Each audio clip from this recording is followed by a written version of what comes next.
Chào.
Hola, muy buenas noches, ¿cómo van?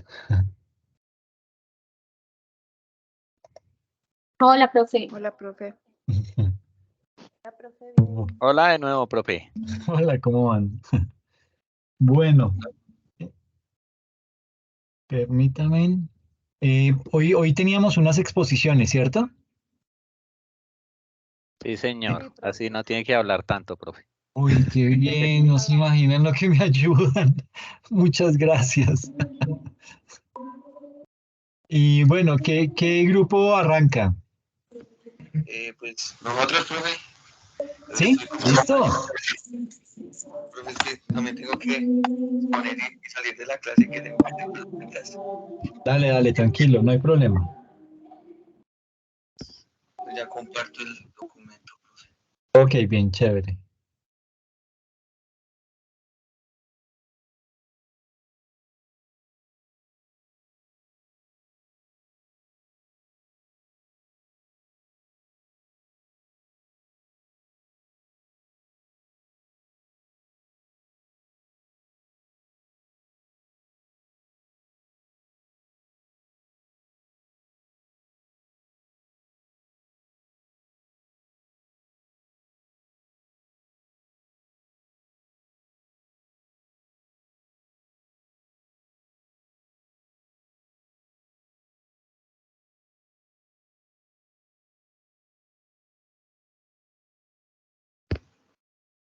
¿La ven ahí, profe? ¿Verdad? Sí, ya lo estamos viendo. Listo, profe. Pues yo estoy con mi compañera Yaira. Pues cogimos el tema de la corrupción. Entonces, pues mi compañera empieza. Lo vas a colocar, porfa, en la primera diapositiva. Listo. Bueno, buenas noches, compañeros, profe. Tanto tiempo sin escucharlos. Nosotros escogimos el tema de la corrupción enfocado a la consultoría tributaria y pues primero vamos a definir en sí qué es la corrupción. Entonces, en la siguiente diapositiva, ahí encontramos que la corrupción es la acción y el efecto de corromper o corromperse. Es un vicio o abuso introducido en las cosas no materiales y en las organizaciones, especialmente en las públicas.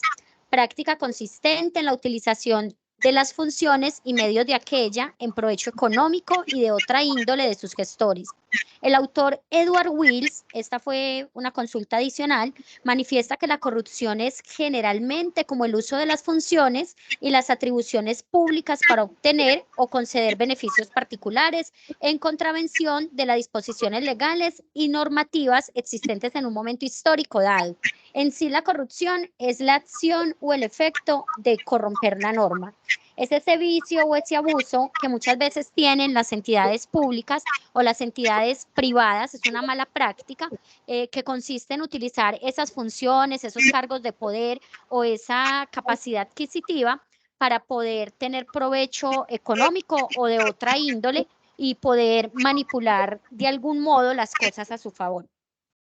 En la siguiente diapositiva vamos a hablar un poco acerca de la corrupción en el sector público. Si bien la corrupción no solamente se presenta en el sector público, sino también en el sector privado, pues la corrupción actualmente es una característica generalizada en distintos gobiernos y administraciones públicas pues que hemos tenido y de una manera especial, por decirlo de algún modo, en nuestro país.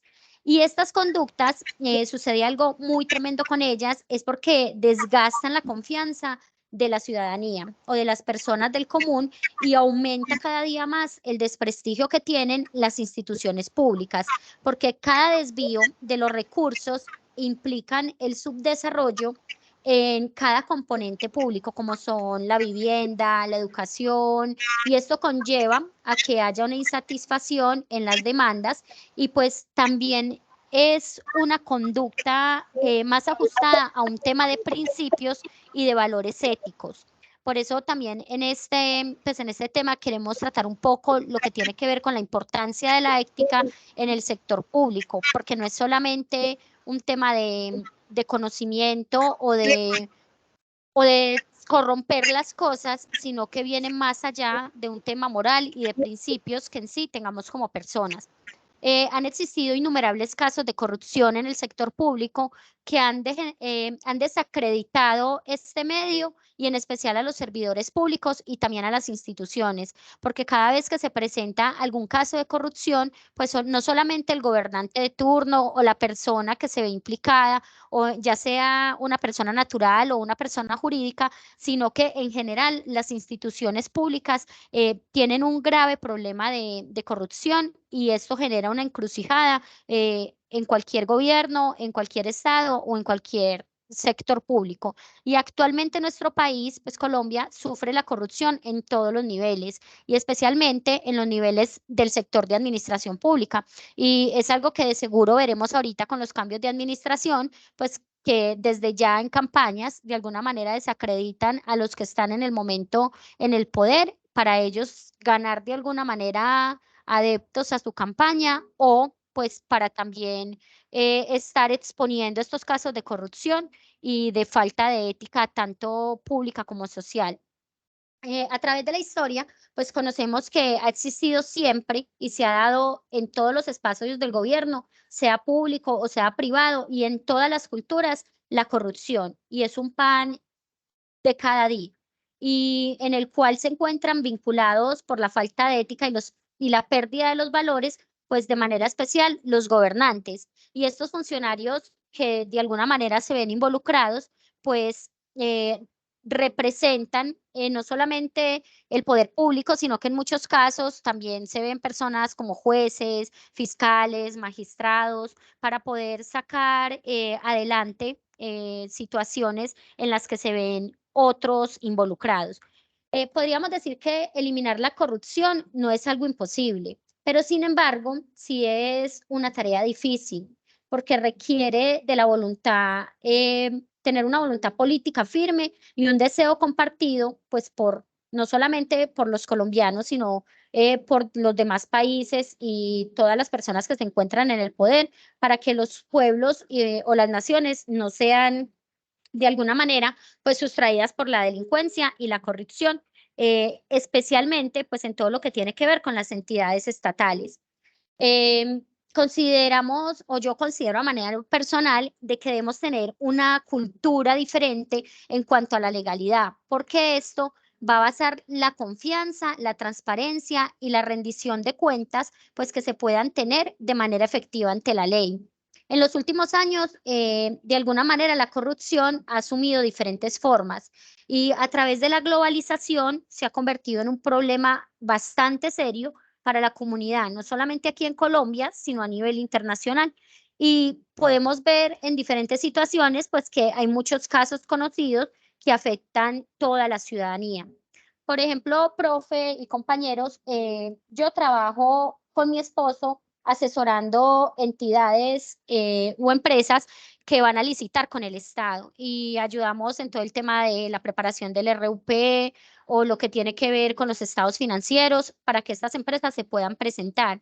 Y muchas veces uno ve que las empresas estatales o los organismos del Estado, cuando van a presentar esa licitación en el SECOP 1 o en el SECOP 2, antes se ponen de acuerdo con la empresa a la cual le quieren dar de alguna manera dedo ese contrato o esa licitación para que pueda cumplir con todos los parámetros que ellos van a pedir en el pliego de condiciones. Entonces, sí está muy permeada las instituciones estatales de todo este tema de la corrupción.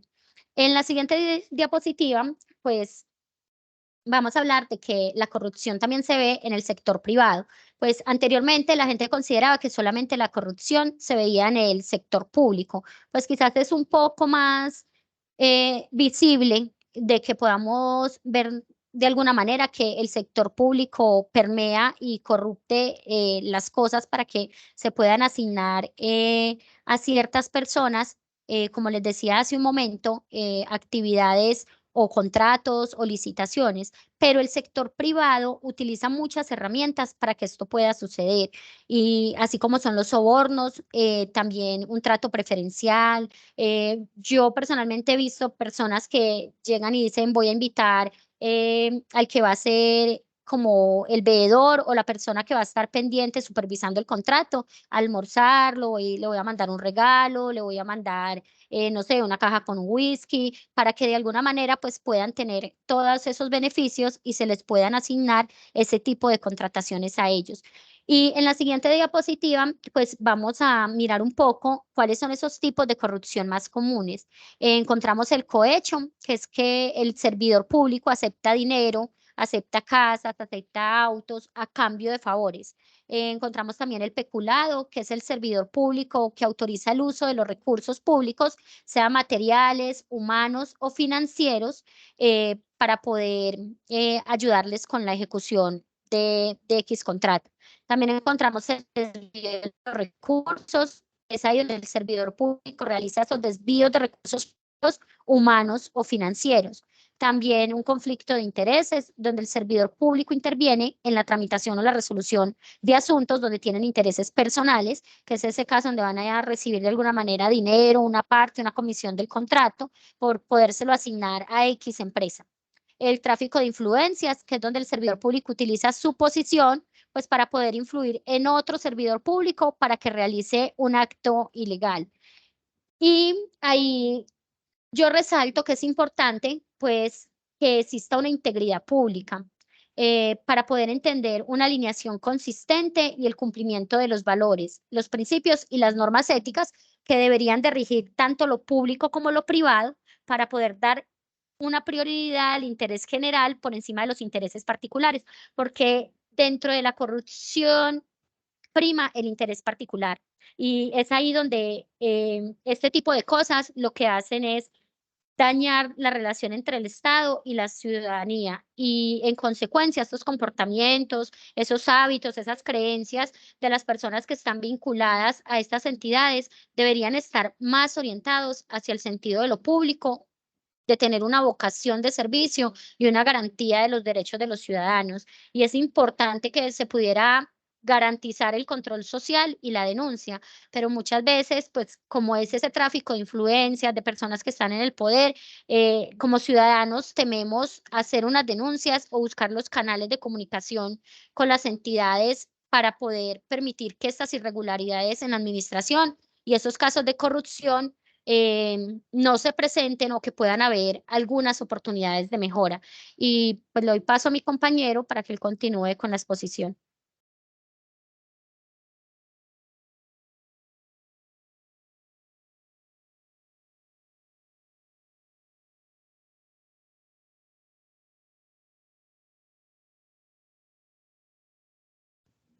No te escuchamos, Andrés.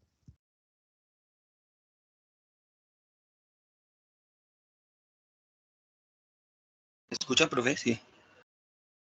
Y ahora sí. Ah, Gracias. estaba hablando. Bueno, te voy a explicar sobre la corrupción en la sociedad civil. Pues, como explicó mi compañera, la corrupción es un problema persistente en Colombia, al igual que en muchos otros países de América Latina. Se manifiestan diferentes formas y niveles pues, que afectan a diversos sectores de la sociedad civil y de la política. Como principal los que ya mi compañera, pues hay corrupción en el gobierno, corrupción en el sistema judicial, corrupción en las fuerzas de seguridad, corrupción en el sector empresarial, en las organizaciones no gubernamentales y en la participación ciudadana. En la sociedad civil, los ciudadanos pueden ejercer vigilancia y veeduría para reducir la corrupción. Por otro lado, también son responsables al momento de emprender acciones que promuevan la corrupción. Pues para esta gráfica que vemos ahí, Latinoamérica, se realizó una encuesta donde se les preguntó a las personas de cada país de Latinoamérica si es mejor quedarse callado cuando se sabe de algún acto de corrupto o de corrupción, donde solamente solo 6 países no promueven estos actos, que son los que tienen como más bajito el porcentaje, que son Uruguay, Argentina, Costa Rica, Panamá, Perú y Chile. Por su parte, en Colombia, el 50% de los encuestados prefieren guardar silencio al presentar actos corruptos. Pues en la gráfica también podemos evidenciar el porcentaje de personas de los países de Latinoamérica que prefieren quedarse callados al ver cualquier acto de corrupción. La mitad del padrón de Colombia pues no denuncian esos actos pues ya que yo creo que son la mayoría por temor, y los que hablan, pues ya sabemos que aquí en Colombia no les va muy bien, entonces prefieren por eso quedarse callados y no, pues, no es que apoyen la corrupción, sino que pues o se unen o se quedan callados. De hecho, pues las personas que conviven en los ambientes en los que culturalmente se aceptan llevar a cabo acciones corruptas, pues también son más propensas a cometerlas. Por su parte, las normas sociales están correlacionadas con la probabilidad de que las personas evadan impuestos o paguen sobornos. Esta gráfica pone en evidencia esta relación, donde se utiliza el índice de capital social y el indicador de control de corrupción. El indicador de capital social es el de abajo y el izquierdo es el control de corrupción, donde se maneja desde el menos 2.5 al más 2.5, que el 2.5 positivo pues representa un control total sobre la corrupción. Vemos que Colombia está por debajo de este parámetro, que tiene más o menos un menos 0.3, y en el índice de capital social también pues está como aproximadamente un 53%. Entonces Colombia está como se vio también en la gráfica pasada, que es como un 50-50, entonces no tiene control sobre las entidades que utilizan estos actos corruptos. El índice de capital social se calcula a partir de una serie de preguntas que evalúan la confianza en las relaciones interpersonales, la fortaleza y las normas sociales y el nivel de participación, ¿sí?, de la sociedad. Pues por su parte, en el indicador de control de corrupción, que es el de abajito, un mayor valor representa una alta capacidad en los países para impedir que el Estado se vea capturado por intereses privados. Bueno, aquí también en el archivo que nos tocó, pues nos dieron unas recomendaciones como para tratar de minimizar estos actos corruptos a nivel de Colombia, donde como principal recomendación es que desde la niñez se les enseña a los niños a ser más honestos y más transparentes para que en su adultez formen una sociedad más recta. La recomendación es incluir un contenido anticorrupto en los sistemas educativos, donde Colombia no cuenta con un currículo que soporte esta enseñanza. Por este motivo es indispensable en un largo plazo migrar hacia un sistema educativo con este modelo corruptivo, donde el ministerio podrá incluir el contenido anticorrupción en los componentes de la ciudadanía, haciendo pues uso de materiales didácticos que promuevan esta integridad, normas cívicas para que enseñar a los niños a ser un poco más transparentes y honestos desde pequeños, para que cuando grandes pues ejerzan esa enseñanza que se les dio. También por parte de la tecnología también es fundamental para reducir la corrupción, ya que aumenta la transparencia y pues permite un control a los recursos de manera más eficiente.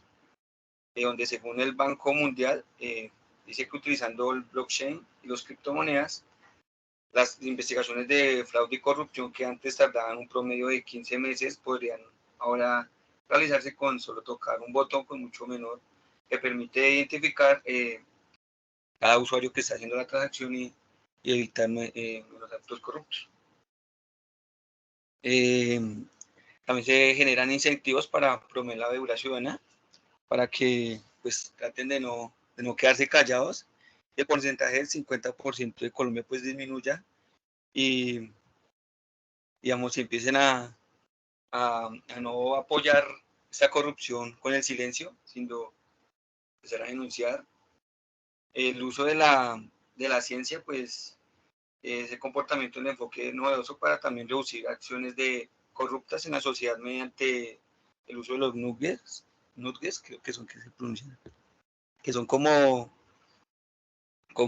influir sobre las personas para que no sigan promoviendo estos actos corruptos, donde se pueden diseñar políticas públicas para que estos actos pues disminuyan.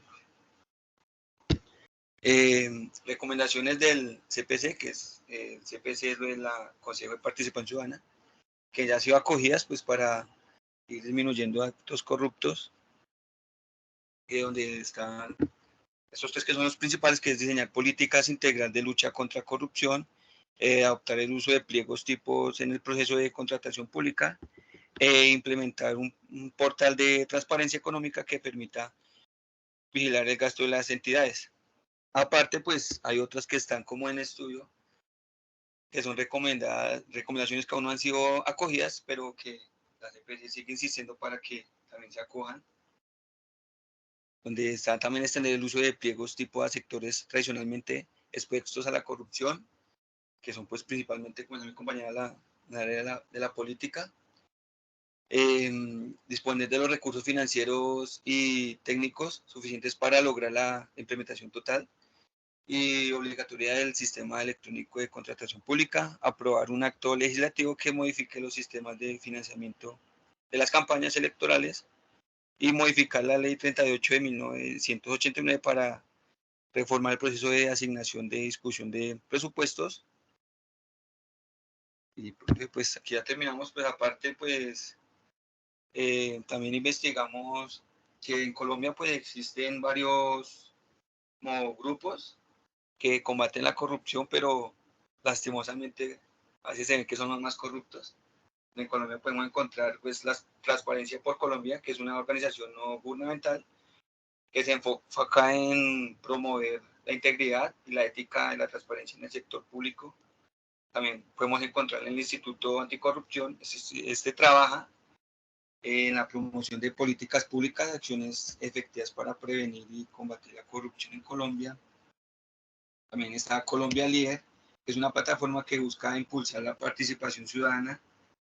Y estas son como las principales, profe, que tratan de combatir la corrupción en Colombia, que es, como mi compañera, es muy difícil, ya que digamos, por la plata baila el perro, decía el dicho, profe. Aquí ya terminamos. Ok. Muy bien, Andrés. Gracias, Yadira.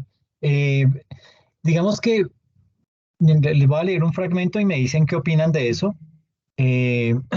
Indican que debemos atacar de manera directa la impunidad que perpetúa la gran corrupción. Para esto es necesario resolver prioritariamente los vacíos de transparencia y ética en el acceso al poder, especialmente en el financiamiento de campañas políticas. ¿Qué opinan de eso?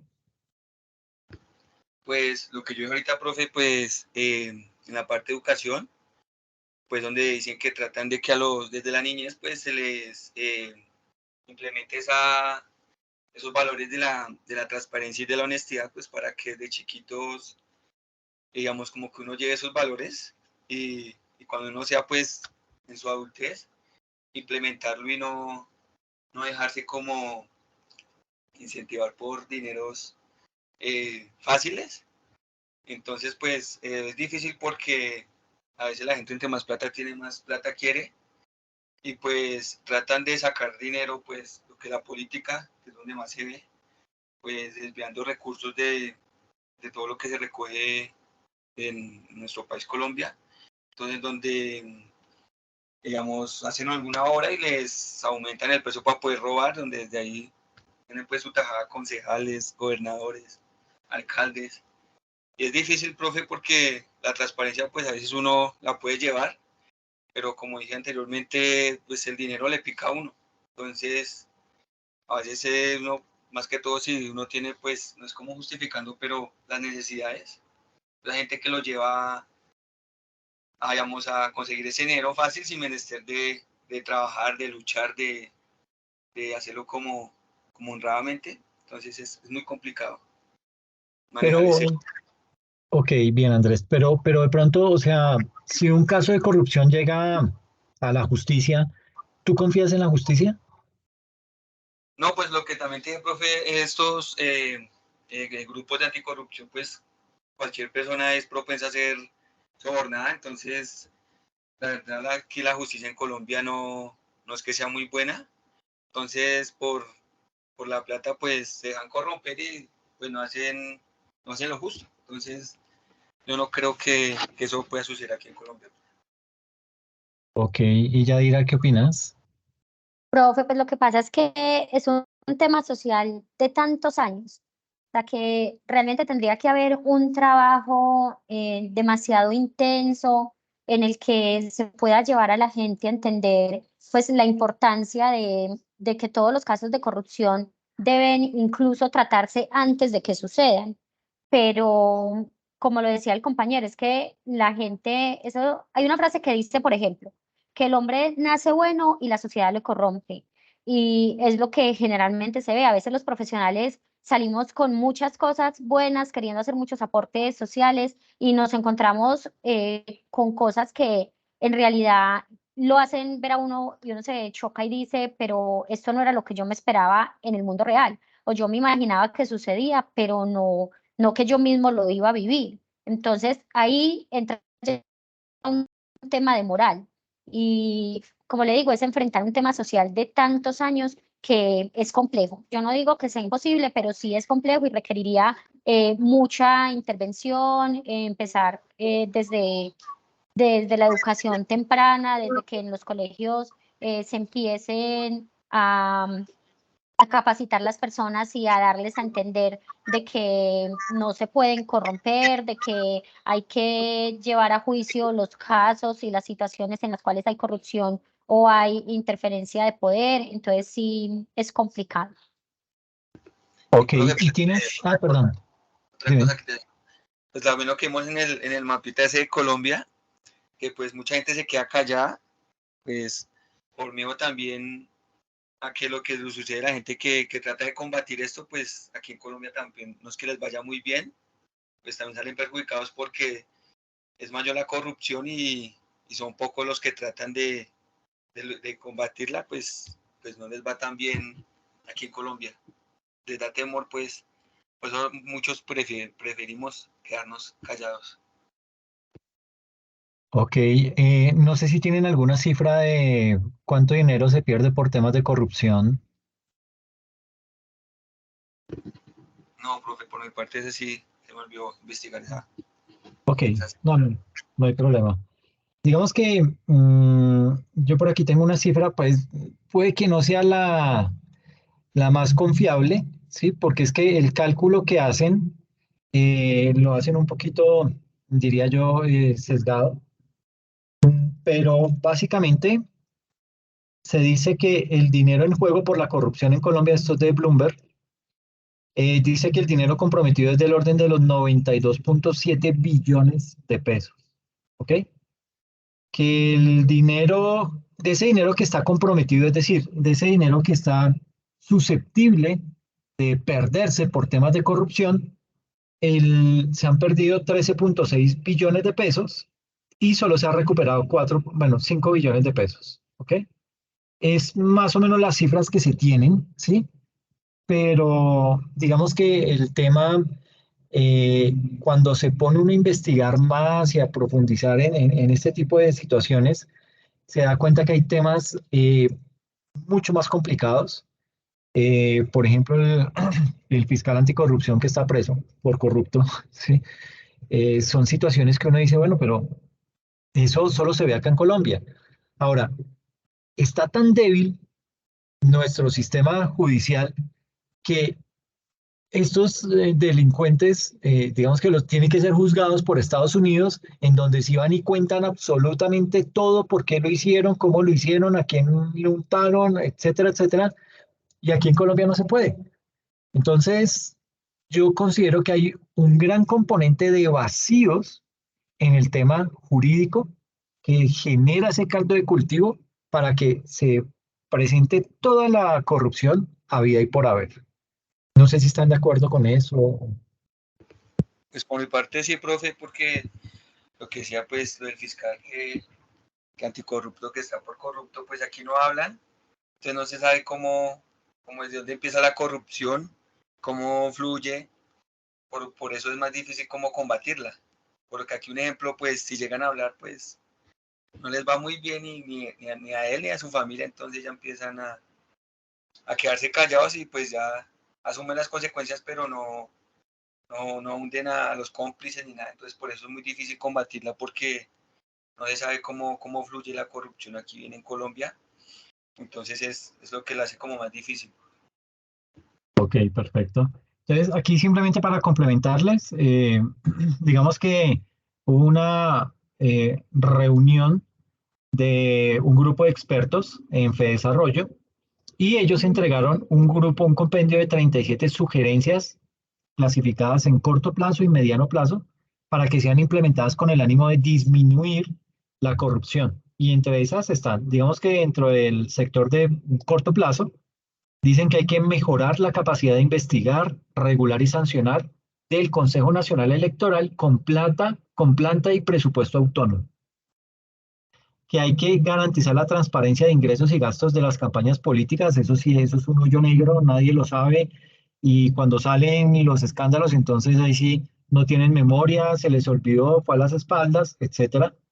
Y hay que mejorar las técnicas y capacidad de investigación contra la corrupción usando ciencia de datos, inteligencia artificial, análisis de redes y contexto, compartiendo material probatorio y creando carpetas digitales por parte de los organismos de control y la fiscalía. Pero es muy difícil cuando el fiscal lo tiene que nombrar el gobierno. Sí, o sea, el fiscal da la terna, el gobierno da la terna, y pues pasa lo que nos pasó con el gobierno Santos, que mandó como uno de los ternados a Néstor Humberto Martínez, y ustedes y yo sabemos lo que hizo este señor. Y desde el punto de mediano plazo, recomiendan garantizar la autonomía del Consejo Nacional Electoral frente a los partidos políticos, modificando el proceso de nominación y de elección, tener un financiamiento mayoritariamente público de las campañas políticas y lograr una mayor autonomía del fiscal, procurador y contralor, modificando el proceso de nominación, fortaleciendo las inhabilidades y evitando sobreposición de periodos con la presidencia y el consejo y el Congreso. Pues aquí hay más recomendaciones, pero digamos que las más destacadas son esas. Es un tema bastante grueso y lo que le está robando recursos al componente de financiación del Estado vía tributos, pues es básicamente el tema de la corrupción. Es un cáncer que está devorándose el presupuesto y es algo que pues todavía no se tiene una cura. Hay una serie de recomendaciones, pero esto requiere voluntad política. Y tenemos ahí a Drácula cuidando el banco de sangre porque pues, ellos no se van a regular, ellos no se van a, eh, digamos que a controlar entre ellos mismos. Entonces, pues esto cada vez pinta mucho peor, ¿sí? Eh, pues nada, les agradezco muchísimo. Gracias, Yadira. Gracias. Cuéntame, Carolina. No, profe, de pronto para complementar un poquitico, de pronto lo que tú dices es, eso es a grandes rasgos en la economía del país, en la política del país, todo lo que nos explican los compañeros de las licitaciones, de todo eso para que donde es donde más se ve la corrupción en las elecciones y demás. Pero nosotros, y yo no soy, digamos, socialista, pero en nosotros como ciudadanos también existen muchas veedurías que no aplicamos. Incluso muchas veces nos empiezan a llegar campañas políticas de el amigo de no sé quiéncito y nunca estudiamos realmente como esas ideas políticas que realmente se acerquen, o incluso si las estudiamos no hay ninguna que se acerque a algo que quisiéramos todos o que quisiéramos algunos o muchos de los ciudadanos colombianos para que se fomentara en el país.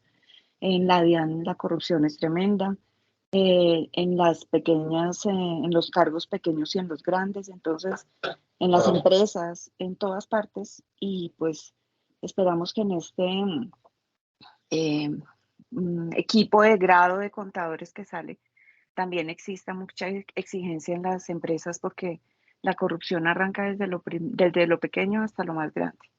Y pues sí es aprovechar esas veedurías ciudadanas que por lo menos algo de bulla hacen. Eso es lo que quería decir. Muchas gracias, Carolina. Sí, está totalmente en línea con lo que dice Transparencia por Colombia.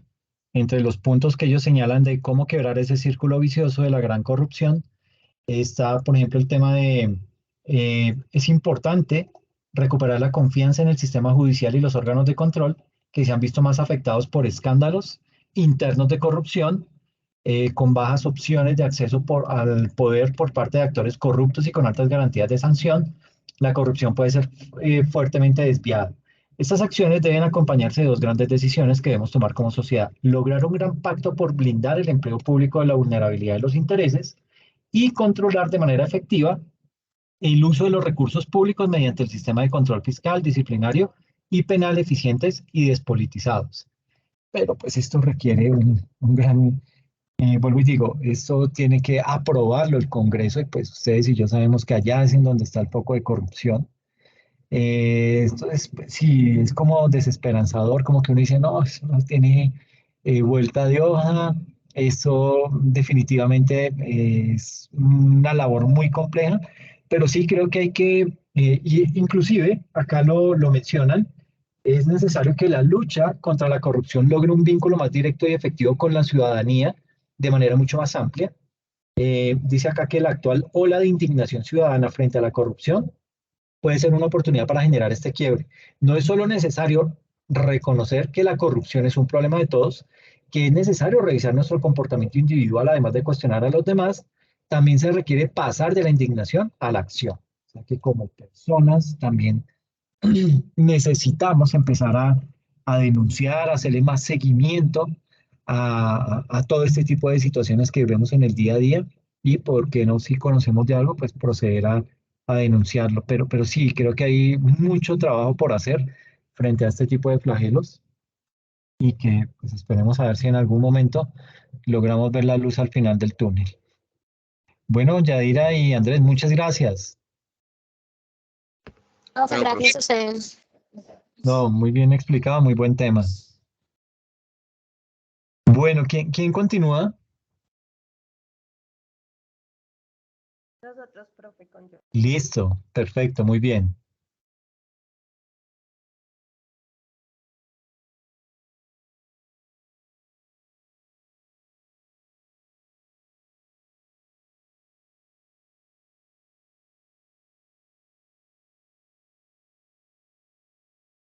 Ahí ven mi pantalla.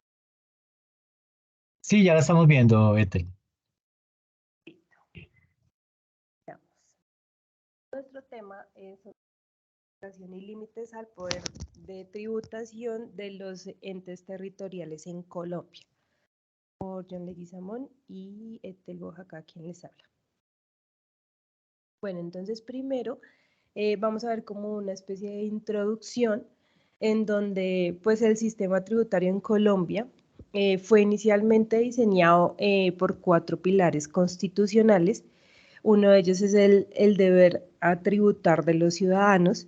El segundo es el poder tributario para crear contribuciones fiscales y parafiscales. Tercero, los principios tributarios. Y el cuarto, la autonomía tributaria de los entes territoriales. Pero pues sabemos que estos sistemas tienen muchos retos y uno de ellos es establecer medidas para superar la crisis sin afectar a los más necesitados y vulnerables y lograr la disminución de la desigualdad tributaria. Porque pues es algo realmente amplio para hablar desde los que se encargan de hacer las leyes. ¿Por qué? Porque ellos deben tener en cuenta tanto al contribuyente, no solo como un responsable de la carga fiscal, sino como una persona que merece que sus principios y valores sean respetados. Entonces, las políticas tributarias deben ajustarse al deber justo de tributar y esto debe combatir la desigualdad tributaria entre los ciudadanos. Pero pues si se hace o no hoy en día es una incógnita. Si hay capacidad para determinar políticas fiscales, también será una incógnita en este momento.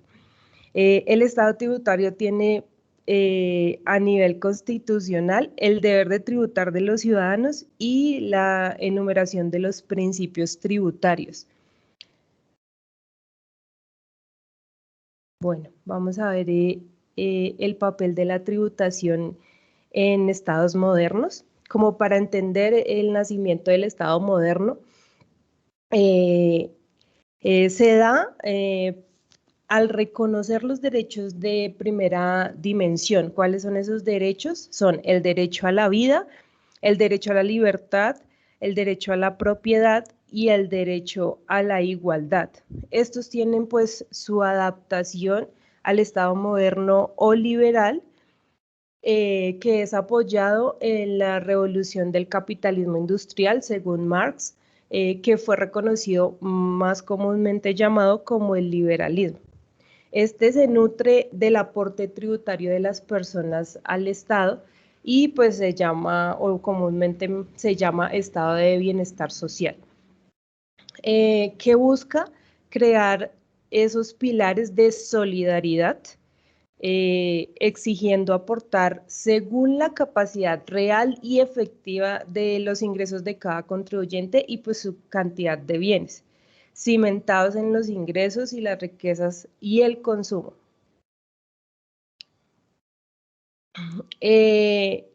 ¿Será que el poder justificador de la comunidad política es precisamente una justificación? Vamos a ver que la creación, la adaptación, la reglamentación y el cobro de los impuestos está como basado en estos 4 pilares, y es satisfacer necesidades básicas, el financiamiento de bienes públicos para el bien colectivo, o sea, de toda la sociedad, la redistribución para la promoción de la igualdad económica y la orientación de tipo de conducta. Esta es como la justificación con la que se hacen las tributaciones y los impuestos. El sistema fiscal debería diseñarse pensando en que cada instrumento sea especial para cada objetivo. Y así es pues como realmente debería diseñarse el sistema fiscal, los tributos, perdón. Ahora vamos a ver la tributación y su justificación, pero como a un nivel general. Entonces, ¿cuáles son los dos principales como objetivos? Es la moral y la disciplina. Esto será que se enfoca en que la carga impuestal sea justa. Bueno, se debe gravar a algunas personas y a algunas empresas más que a otros. ¿Cuánta tributación es justificable? La tributación tiene límites. Eso sí va amarrado, o sea, pensémoslo como si va amarrado o va justificado con la moral y la disciplina al momento de hacer los impuestos. ¿Qué pasa? Hay diversas justificaciones para la realización de esos impuestos y uno de ellos lo vemos como desde el siglo XVIII, que es el gasto de defensa. También en ese siglo se justificó la realización de impuestos para la justicia y obras e instrucciones públicas. Hacia el siglo XIX, la justificación era ejercer presión sobre el comportamiento de las personas. ¿Esto qué quiere decir? Que ciertos tributos iban a reflejarse sobre el comportamiento de las personas. Un ejemplo puede ser como el impuesto sobre las bolsas plásticas.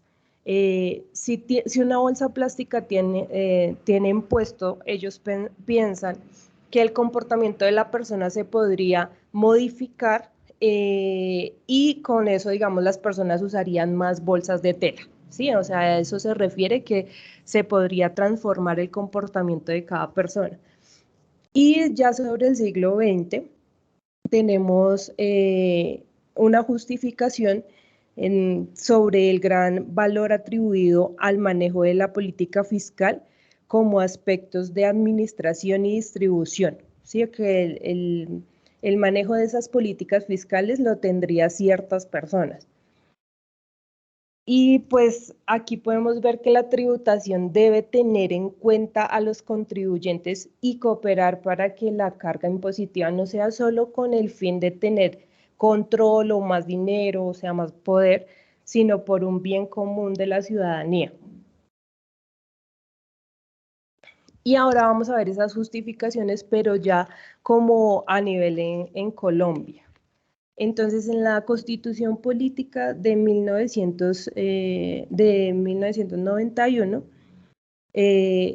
después de la Constitución, llegaron más reformas, pero entonces, digamos que en Colombia se hacen tantas reformas que dice el autor del texto que nos correspondió, que por cada, por cada 2 años se hace una reforma. Sí, entonces, pues una de las justificaciones o argumentos son que es por la economía. Otra justificación es porque se deben aumentar los ingresos y para ello y para disminuir el hueco fiscal. Entonces esas son como las principales justificaciones para estar realizando reformas cada cierto tiempo y un tiempo demasiado corto. Podemos ver aquí la reforma tributaria estructural, que es la ley 1819 del 2016, que tenía estos objetivos principales: alcanzar una mayor calidad tributaria, elevar el recaudo a su nivel potencial y fortalecer la lucha contra la evasión. Pero pues esto, digamos que no se pudo llevar como tanto a cumplimiento, porque si bien es del 2016 y ya tenemos otra reforma en el 2018, entonces digamos que pues algunas reformas tienen algo en común, pero pues también dejan como atrás lo que la reforma anterior tiene. Sí, entonces digamos en el 2018 viene la ley 1943, que es la reforma tributaria de financiamiento, y tenía como estos principales objetivos: forzar a las personas informales a vincularse a la formalidad, porque pues siempre ha sido como una dificultad latente la informalidad y la evasión y todo este tema. Y también influir sobre el comportamiento de los contribuyentes que en ese momento no fueron aprobados esos puntos de la reforma, según el autor. Entonces, para reflexionar, ¿serán justificaciones válidas para la cantidad de reformas hechas en Colombia? Pues lo podemos analizar. Ahora vamos a ver la tributación en Colombia y sus límites. Listo, gracias, amiga. Entonces, pues aquí vamos a tocar este tema de la tributación en Colombia y los límites al poder de la imposición. Entonces, pues, ¿qué podemos decir de acá? Entonces, que pues, además de lo que decía mi compañera, que además de que existe una justificación para este tipo de tributos, esto debe estar basado en unos, digamos, en unas bases constitucionales que sean legítimos, ¿sí? Entonces, pues el deber de todas las personas que es el de contribuir con estas cargas, y por otra parte, pues el poder de imponerlos a cargo del ente legislador, conservando pues algunos límites a que se presenten de pronto discriminaciones presentadas por este tipo de tributos, y que no deben ser opuestas o contrarias a la Constitución y los principios pues que se establecieron en el artículo 363 de la Constitución. Entonces, pues, a pesar de que este artículo pues señala que toda la tributación en Colombia se basa a partir de principios de equidad y del progreso, ¿sí? Y no hay retroactividad por esto, entonces a partir de esta interpretación jurídica, pues, se puede concluir que hay otros principios asociados a los tributos, que no pueden ser, digamos, opuestos o desdibujados o no tenidos en cuenta como pretexto de encontrarse explícitamente en esta norma, ¿no? Entonces, pues, en cualquier trámite para la creación de los impuestos, entonces se debe tener presentes, pues, como sí, los límites al poder de la tributación, sobre todo porque, pues, en la Constitución colombiana no hay prescritos, digamos, tributos de estos niveles, Solo existe el poder tributario absoluto a nivel legislativo, tanto para impuestos nacionales como para impuestos territoriales. Y esto pues es subrogado de un poder derivado o subordinado a nivel de corporaciones públicas legislativas, como por ejemplo los consejos y asambleas para que puedan imponer contribuciones fiscales. ¿Listo? Entonces pues aquí hay pues unos límites a la tributación que tiene el sistema fiscal en Colombia, como por ejemplo el límite de tributar por incorrecta aplicación de los principios, que esto pues es uno de los principales límites que tiene el poder de la tributación en Colombia y está relacionada con los principios tributarios que había mencionado en el artículo 363, como el de la certeza, la territorialidad, la legalidad y la predeterminación del tributo y que no sea confiscable, ¿sí? Hay otro límite a la tributación que es el del límite de tributar por prohibición de gravar a la propiedad inmueble, ¿sí? Entonces, pues estos límites al poder de tributación relacionados con esta prohibición de gravar a la propiedad inmueble está a cargo solamente de los municipios, según un artículo que se encuentra en la Constitución Política, que es el 317. Entonces, este límite no puede ser entendido como una extensión de prohibir que estas bases gravables de otros impuestos, patrimonio y renta se usen para calcular el valor de los inmuebles de los contribuyentes. Hay otro que es el límite de tributar cuando los beneficios tributarios no sean una iniciativa del gobierno. Entonces, pues, ¿esto qué quiere decir? Que pues, las leyes tributarias van a iniciar el trámite en la Cámara de Representantes por iniciativa de las personas del gobierno, de los congresistas o por iniciativa popular. De todas maneras, pues las que pretendan exenciones o beneficios tributarios solo podrán iniciar su trámite a través del gobierno.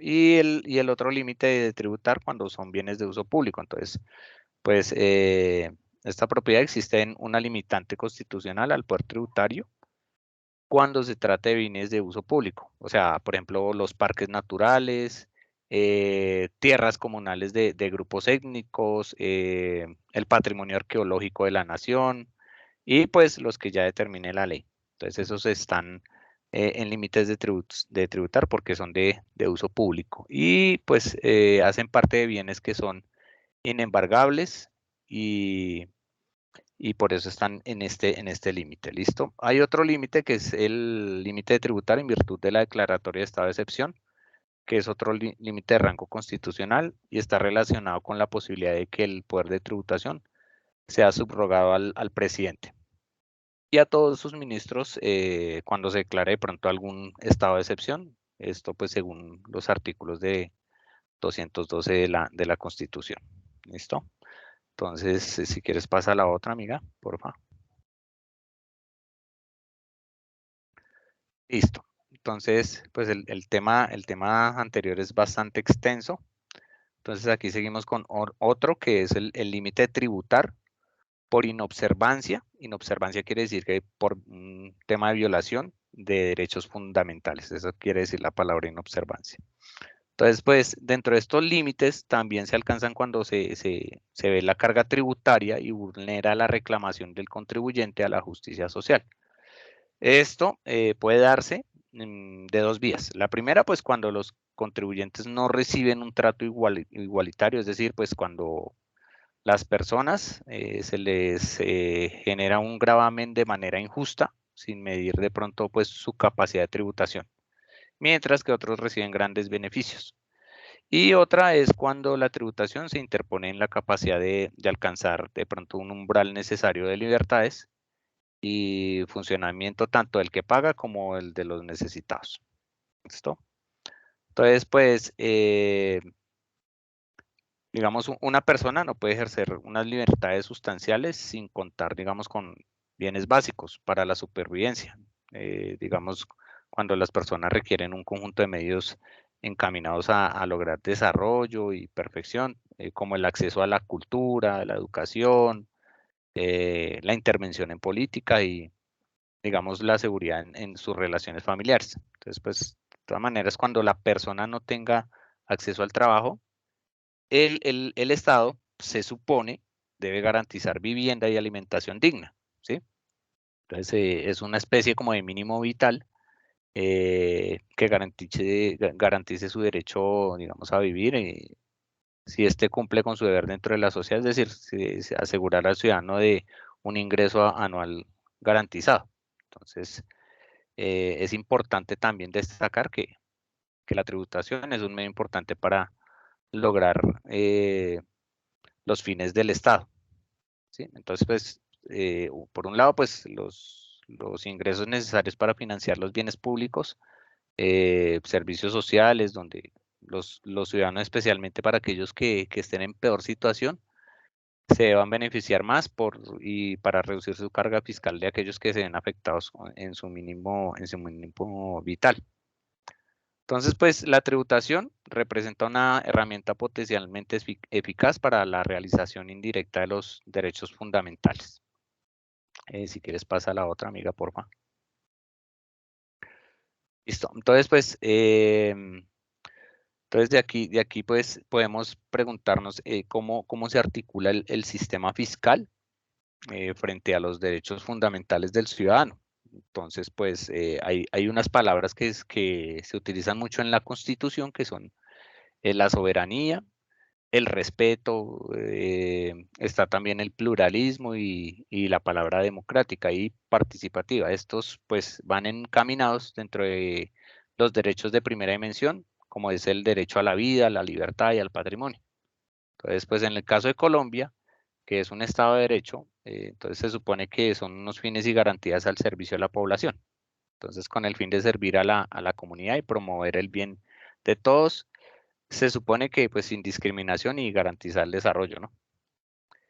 Y pues desde la Constitución se plantea ese cumplimiento de dichos principios de derechos y deberes que erradiquen la pobreza, la marginación y la desigualdad social, ¿sí? También se supone que pues se protege el derecho a los ciudadanos a la libertad de cuerpo y libre expresión y la iniciativa económica, el libre culto, bueno, religión, etcétera.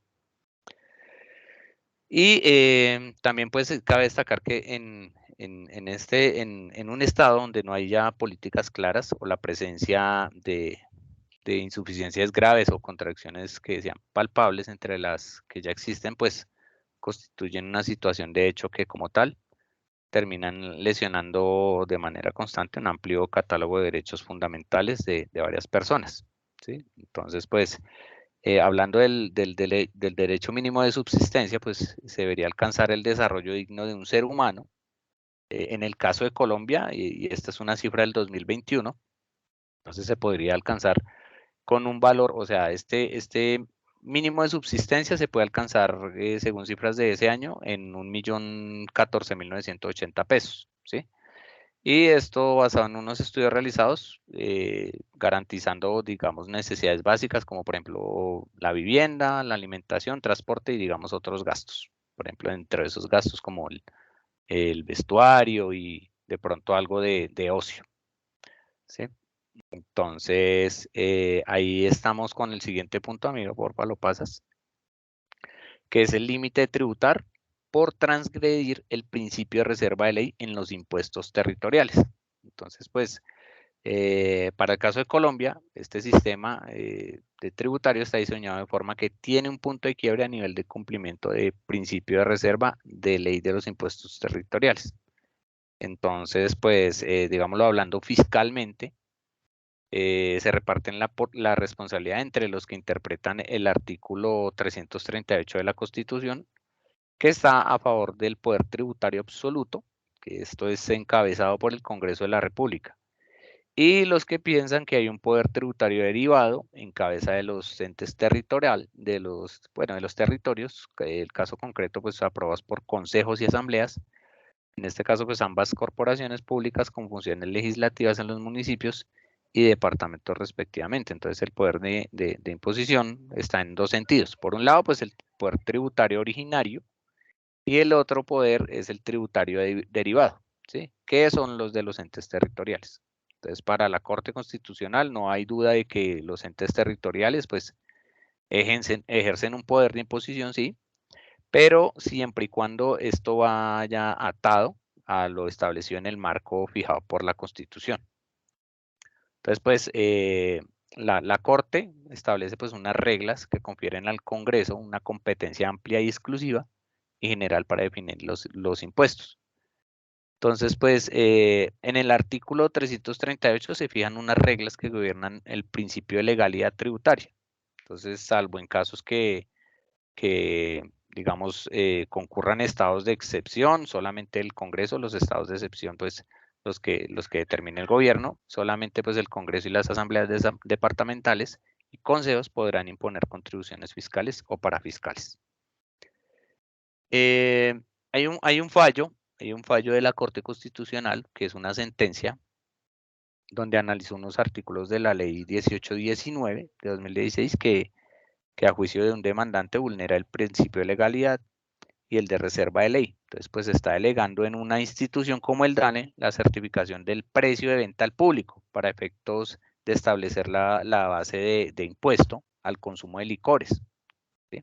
O bebidas similares como vinos, aperitivos. Entonces, en la sala tenía que decidir si esta ley podía alegar una institución gubernamental la determinación de la base gravable, que solo es posible a través de una ley de la República. Entonces, pues, ¿qué se hizo? Pues recurrió a fallos de la misma Corte, donde se han señalado la determinación de elementos del tributo, y por lo tanto, pues se puede dejar en mano este tipo de regulación administrativa en el desarrollo de algunas materias de valoración técnica y de elementos que cuando estos son dinámicos, pues en este caso, la ley está definiendo el precio de venta al público que constituye un base gravable. Un ejemplo es, digamos, hay un aguardiente muy famoso que es el amarillo, más conocido como amarillo, pero ese aguardiente, si no estoy mal, es como del eje cafetero de Caldas, no recuerdo bien.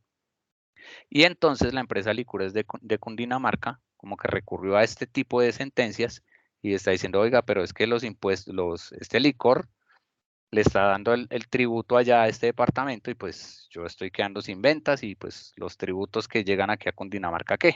Entonces pues ya uno no puede conseguir el amarillito si no lo trae de allá. Entonces a los que nos gusta ese aguardiente pues nos toca ir hasta allá a traerlo o pedirle al familiar o a alguno que lo traiga de allá. Listo, entonces pues para referirse al principio de autonomía fiscal de los entes territoriales, pues la Corte Constitucional estudió una norma que otorgaba a departamentos tener la facultad de imponer tasas o sobretasas especiales destinadas a fomentar o financiar fondos de cuentas territoriales. Pero hay un grupo de sentencias de la Corte que han definido ciertos alcances y principios de legalidad tributaria que reiteran, digamos, reglas fijadas por presentes a partir de ejes definidos. Entonces, pues esto no sucede cuando se trata de tributos territoriales, pues existen municipios que cobran tributos sin el cumplimiento de principio de legalidad y el de reserva de ley. Entonces, pues, por ejemplo, tenemos un caso donde en el Meta se cobra en su estatuto fiscal se encuentra el cobro de una tasa denominada guía de movilización de ganado. Entonces, esto se supone que grava el tránsito de todo ganado que cruce o salga del departamento del Meta hacia otras localidades del país. Y este impuesto pues no está regulado por la ley de la República. Entonces, en consecuencia, su cobro para este departamento no está autorizado, ¿sí? Y pues esto genera inseguridad jurídica frente a ciertas obligaciones fiscales, cobros legales, algunos impuestos que no gozan de principio de ley. Y esto pues no hay una ley de la República que autorice su cobro, por lo que dichos cobros pueden llegar a restringir la realización de algunos derechos fundamentales de las personas. Y por ejemplo en Caldas se cobra una compensación regulada por el acuerdo 843 de 2014 que autoriza pues al municipio un cobro de una cuantía por el uso temporal de espacio público para la realización de ferias artesanales, mercados persas, mercados de pulgas, etcétera. ¿Listo? Pasa a la otra amiga, porfa. Entonces, Pues sí, hay muchos ejemplos. Por ejemplo, hay otro como impuestos territoriales que no tienen reserva de ley y que algunos persisten hoy en día en sus estatutos, que aparecen impuestos de internación temporal de vehículos que se cobran por municipios como, por ejemplo, Leticia, Arauca, y hay impuesto de pesas y medidas cobrados por municipios de Popayán, en Girardot, en Pasto, en Riohacha. Entonces, en varias, digamos, ciudades se cobran estos impuestos. Y hay unas sentencias donde el Consejo de Estado ha reiterado que pues constitucionalmente no se pueden existir tributos territoriales sin fuente legal. Hay entes territoriales que gozan de autonomía tributaria, pero pues esto implica que tienen potestad para administrar los recursos y establecer los tributos necesarios para cumplir sus funciones. Hay otro donde los municipios y departamentos tienen límites en su ejercicio y potestad normativa para regular propios tributos. Y pues son varios impuestos cobrados en municipios y departamentos en Colombia que tienen una brecha muy grande y se deja en manos de la interpretación jurídica la posibilidad de que estos entes territoriales pues aprovechen del poder tributario, ¿sí? Entonces de acá podemos concluir, pásalo amiga, porfa, que pues el Estado social de derecho debe garantizar a través de los tributos los derechos fundamentales. Entonces hay otro que es que existen dos tipos de poder de tributación en Colombia, pues el que ya habíamos mencionado, el poder absoluto del Congreso y el de las asambleas o consejos de cada ente territorial. El tercero, pues actualmente los entes territoriales tienen impuestos que no gozan de reserva de ley. El ciudadano colombiano no tiene la certeza de los cobros ilegales de muchos entes territoriales y el ciudadano pues percibe un incremento de la desigualdad, la pobreza y el incumplimiento del Estado para tutelar pues los derechos fundamentales de los ciudadanos. Entonces, pues esto es lo que teníamos que hablar de este tema. Es pues bastante extenso, pero pues aquí tendríamos como para todo un corte de las clases, profe. Sí, sí, eso es cierto, John. Este tema es bien extenso. Y es bien larguito. Sí, pero de pronto ustedes consideran que el hecho de tener un estatuto tributario nacional tan robusto afecta de cierta manera a los territorios. Lo que pasa es que cada territorio, profe, tiene sus necesidades, ¿sí? Entonces, digamos como que lo determinado por el Congreso, digamos como que es muy general, ¿sí?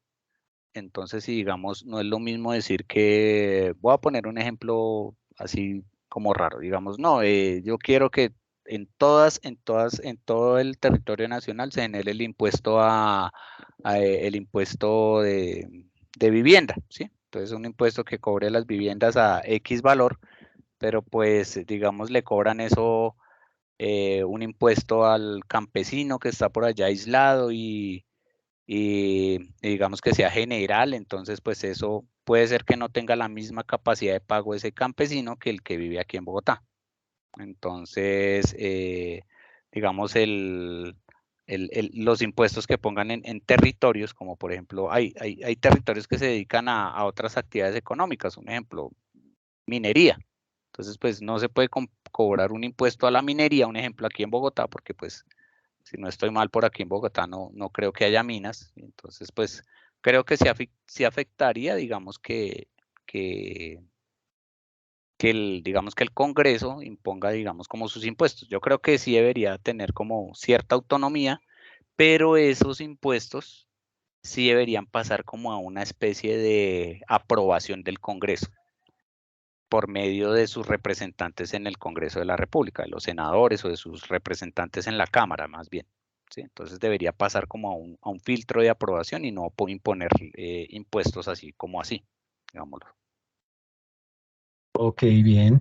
¿Y consideran de pronto que muchos de estos territorios se encuentran, digámoslo, maniatados porque básicamente dependen mucho de las transferencias que les debe hacer el gobierno nacional central para que ellos puedan ejercer las actividades y los programas que tenían planeados? Claro, profe, porque digamos, hay muchos, empezando pues por el tema anterior que hablaban mis compañeros de la corrupción. puede que el gobierno delegue digamos, unos recursos a los municipios, territorios, ciudades pequeñas o grandes.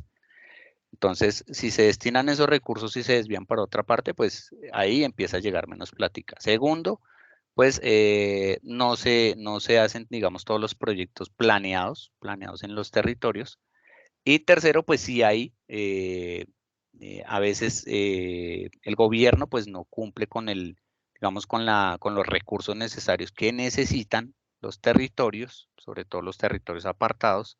Entonces sí creo que muchos de estos territorios están maniatados precisamente porque no hay, digamos, los recursos suficientes que se desvían hacia estos territorios. Entonces sí pienso que están maniatados, entonces tratan como de buscar otra manera dentro de la legalidad, entre comillas, para generar algún tipo de impuesto y poder, digamos, subsanar algún tipo de necesidades que tenga la población en estos territorios. Entonces sí pienso que pueden estar maniatados, profe. Perfecto, bien. No sé, Ethel, si quieres cerrar con algo que quieras comentar. Sí, claro, profe. Sin embargo, yo también quiero aportar que pues muchos de los municipios también, hablábamos en clases pasadas del impuesto de industria y comercio, ¿no? Del ICA. Sí. Ellos también, digamos que tienen sus acuerdos, eh, sus normas respecto, digamos, a este impuesto.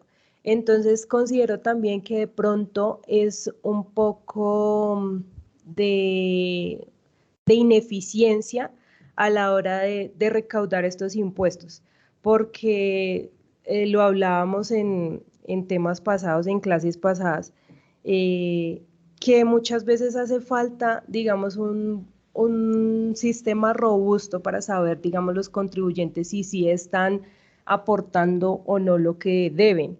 Entonces, de pronto sí se sienten los municipios, los territorios maniatados por todo el tema que habló John anteriormente, pero también de pronto por la ineficiencia en los recaudos.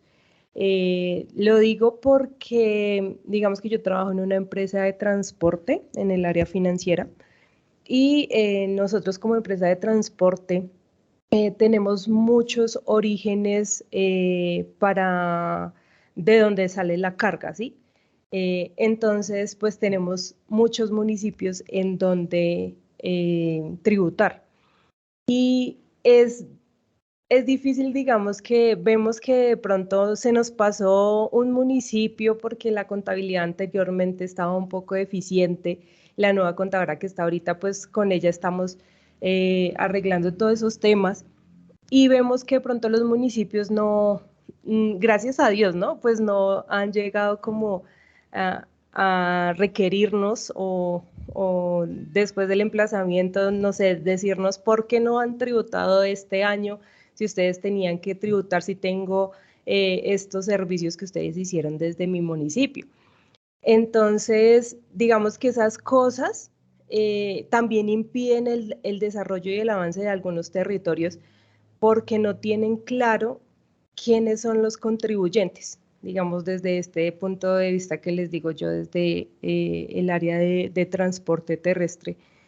Y bueno, sí, considero eso, que también es un poco ineficiencia al nivel de los territorios. Sí, desafortunadamente hay mucho trabajo por desarrollar ahí. Unos territorios que están, da la sensación que como en abandono, ¿sí? Eh, Exacto. sí, que como que si ellos no logran conseguir sus recursos, pues de malas, ustedes verán, pero esto es mucho más crítico y queda al desnudo ese tema de cuánta es la dependencia de los recursos por parte de esos municipios frente a la Administración Nacional Central y cómo el gobierno nacional pues no, como que no le afana tanto el tema de, digamos que darles mayor autonomía para que ellos puedan crear los impuestos que necesiten para poder, digamos que cumplir con las actividades que se han propuesto. Es un tema bien complejo, es muy extenso, pero creo que lo manejaron de una muy buena manera, lo supieron desarrollar y lo llevaron en orden, me parece eso muy al lugar porque digamos que permite entenderlo más fácil. Entonces los felicito por eso. Muchas gracias. No sé si de pronto hay alguna otra inquietud, alguna otra duda frente al tema. No sé si de pronto Carolina o María Zenet.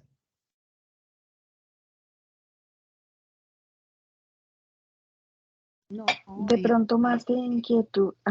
han sido muy claros. Gracias, María Zenet. Tranquila, Carolina, hablo. Gracias. No, súper claro absolutamente todo lo que dijeron, pero de pronto en los municipios precisamente, es el tema del recaudo local, el que es muy complicado ponerlo en línea por falta de tecnología con los demás, porque por ejemplo en Medellín, en Bogotá, ellos se han ido actualizando en ese tema de tecnología para poder, me imagino que ponerse en línea, por ejemplo, con el tema de la DIAN para cobro de tributos, y en ellos sí se ve un mayor actuar, me imagino pues por el tamaño obviamente de las ciudades, pero sí los municipios sí están muy lejos de poder llevar ese control, y más que llevar ese control, también de que tener incluso el control de pago. Yo tengo clientes donde han pagado, por ejemplo, en Mosquera, y no tienen el control de lo que pagan, no tienen control de absolutamente nada, y pues eso sí es muy triste porque pues eso hace perder a ese municipio un recaudo importante de impuestos. Sí, así es, sí es. Es mucho definitivamente el tema para poderlo, digamos que evacuar en 30 minutos. Es imposible, pero sí creo que lo desarrollaron bien y por lo menos nos dejan la inquietud para poder seguir precisando en temas de estos impuestos territoriales. Yo les quiero agradecer por eso. Muchas gracias, Ethel y John. Y pues nada, entonces, Carolina, qué pena contigo. No quiero parecer el Sí, desordenado señor. de la clase, pero ¿tú con quién Tranquilo. estás? Es que ustedes me Con habían dado Asenet. los con Acenet. Ah, ok, ok. ¿Y cuál es el tema de ustedes? Es que yo tenía eso anotado, pero parece que no lo guardé y se me borró. No, tranquilo. Asenet estuvo en la clase hace 8 días porque yo no pude acompañarlos, pero Asenet digamos, seleccionamos el tema de pensiones, el cual estamos preparando para la siguiente clase, Ah, perfecto. Uy, ese tema es... que es larguísimo, que es con la reforma pensional. Sí, ese tema es también interesantísimo, pero con bastante teoría, Sí, sí, señor. Ujú. sí, es muy chévere y esa temática que se aborda ahí, yo creo que nos va a ayudar muchísimo para entender aún más el tema pensional y pues para dónde lo quiere llevar el gobierno nacional con su reforma y poder determinar qué tan bueno, qué tan malo es esa reforma. Entonces, no, pues nada, entonces para dentro de 8 días, qué pena. Pero sí, les No, agradezco que me hayan gracias. recordado el tema porque lo tenía ahí en el tintero. Sí, señor, ¿Sí? gracias a usted. No, a ustedes. Entonces, pues nada, yo creo que ya los dejo tranquilos por hoy. Nos vemos dentro de 8 días con este tema buenísimo de pensiones y pues poder aprender un poco más de esto, ¿ok? Entonces les agradezco muchísimo, cuídense y nos vemos el próximo viernes, ¿ok? Cuéntame, Ethel. Ay, profe, qué pena una preguntita. Tranquila, Es que tranquila. como hoy tenemos el corte, ¿debemos subir la presentación a la Eh, plataforma o...? No, Ethel, no hay problema. Yo ya tengo aquí anotado la nota, entonces yo la publico el domingo y queda el video como evidencia de que se hizo la presentación. Entonces no hay Ah, necesidad de que suban la diapositiva. listo, profe, muchísimas gracias. No, a ustedes, muchas gracias. Para comentarles, simplemente para que tengan presente, este contenido de las exposiciones no va a entrar en el examen de la unidad 2, entra para la unidad 3, ¿ok? Entonces, esfuércense con unas buenas exposiciones para que logren quedar eximidos, metan en la ficha el examen de esta unidad 2 y que no se tengan que enfrentar al examen 3 que se llama con más cositas, sobre todo de exposiciones, ¿ok? Cuéntame, María Zenet. Profe, tengo una preguntita. Dime. Lo que pasa con la materia de estrategia financiera, con el iceberg, yo puedo tomar esa figura que yo ya había presentado en una clase suya, pero no, por allá en un trimestre anterior. Ay, perdón, no comprendí bien, María No, Celia, a ver, disculpa, lo que pasa es que perdón. como en estrategias financieras tenemos que hacer lo del iceberg, ¿cierto? Sí. Eso. Entonces yo tengo uno que yo presenté por allá, una Ah, materia, sí, ¿sí? tranquila, Entonces no hay quería ningún coger la problema. misma, solamente que le monto este tema. Cojo la misma Sí. figura. Es ¿Sí? válido, no hay inconveniente porque es la misma temática, entonces no tiene Listo, ningún inconveniente, tranquila. listo. Pero si no, que no quería que de pronto pareciera que me lo copié de alguien, sino que es de mí misma. No, está muy bien y te agradezco mucho la claridad sobre el tema y sí, lo puedes utilizar sin ningún inconveniente. Listo, profe, gracias. Muy No, a amable. ti, muchas gracias.